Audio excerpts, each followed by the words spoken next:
Next వచ్చేసి Bharat circular ఎకానమీపై road షోల నిర్వహణ అనమాట. ఈ భారత్ ఏదైతే సర్క్యులర్ ఎకానమీని పాటిస్తుందో వాటిపైన రోడ్ షోలు చేయడానికి ఏ దేశం ముందుకు వచ్చింది అనేది ఈ న్యూస్ లో అయితే మనం నేర్చుకుందాము. వృత్తాకార ఆర్థిక వ్యవస్థ అనేది ఉత్పత్తులను పంచుకోవడం, లీజుకు ఇవ్వడం, తిరిగి ఉపయోగించడం, అలాగే రీసైక్లింగ్ చేయడం, ఉత్పత్తులను ఎక్కువ కాలం పాటు ఎలా నిల్వ ఉంచాలి అనేది మన భారతదేశం ఫాలో అవుతున్న ఒక ఆర్థిక నమూనా అన్నమాట. మరి ఈ భారతదేశ సర్క్యులర్ ఎకానమీపై ఈ ఆర్థిక నమూనాపై ప్రజల్లో అవగాహన కల్పించడానికి రోడ్ షోలు నిర్వహించబోతున్నట్లు ఫిన్లాండ్ గవర్నమెంట్ అయితే ప్రకటించిందనమాట.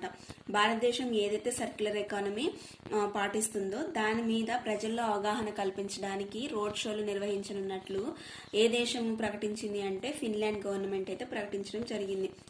ఈ గవర్నమెంట్ ఆఫ్ ఇండియా అంచనా ప్రకారము 2050 నాటికి ఇండియన్ సర్క్యులర్ ఎకానమీ $2 ట్రిలియన్ అయితే చేరనుందని అంచనా అన్నమాట. ఎప్పుడు వరకు అంటే 2050 సంవత్సరం నాటికి $2 ట్రిలియన్ చేరనుందని గవర్నమెంట్ ఆఫ్ ఇండియా అయితే అంచనా వేసింది. అలాగే 10 మిలియన్ ఉద్యోగాల్ని కూడా సృష్టిస్తుంది అని చెప్పేసి గవర్నమెంట్ ఆఫ్ ఇండియా అయితే అంచనా వేసిందనమాట.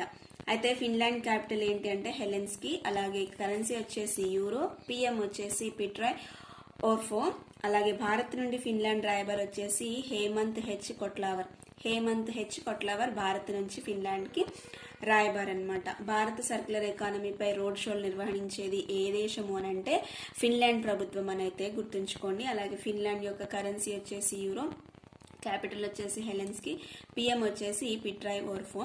మన భారతదేశం నుంచి ఫిన్లాండ్ రాయబార్ వచ్చేసి హేమంత్ హెచ్ కొట్లావర్ అని గుర్తుంచుకోండి.